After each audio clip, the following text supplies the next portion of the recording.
The opportunity for testing occurs because my interpretation of financial markets directly contradicts the efficient market hypothesis, which has been the prevailing theory about financial markets. That theory claims that markets tend towards equilibrium. Deviations occur in a random fashion and can be attributed to extraneous shocks. If that theory is valid, mine is false, and vice versa. Let me state the two cardinal principles of my conceptual framework as it applies to the financial markets. First, market prices always distort the underlying fundamentals. The degree of distortions may vary from the negligible to the significant.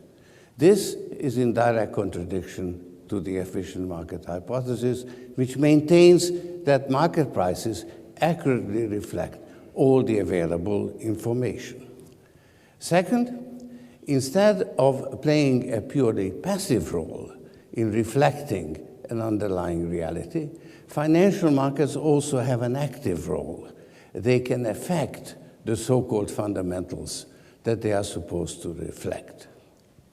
There are various pathways by which the mispricing of financial assets can occur. The most widely traveled are those which involve the use of leverage, both debt and equity leveraging. The various feedback loops may give the impression that markets are often right, but the mechanism at work is very different from the one proposed by the prevailing paradigm. I claim that financial markets have ways of altering the fundamentals, and that may bring about a closer correspondence between market prices and the underlying fundamentals.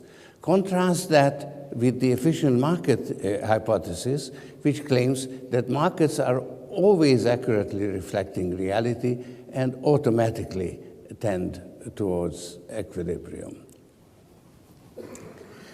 My two propositions focus attention on the reflexive feedback loops that characterize financial markets.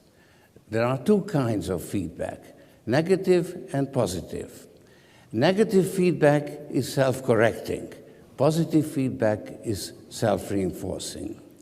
Thus, negative feedback sets up a tendency towards equilibrium, while positive feedback produces dynamic disequilibrium.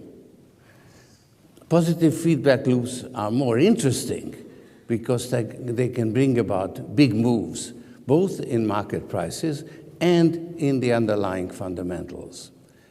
A positive feedback process that runs its full course is initially self-reinforcing, but eventually it is liable to reach a climax or reversal point, after which it becomes self-reinforcing in the opposite direction.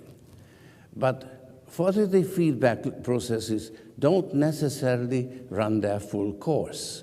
They may be aborted at any time by negative feedback.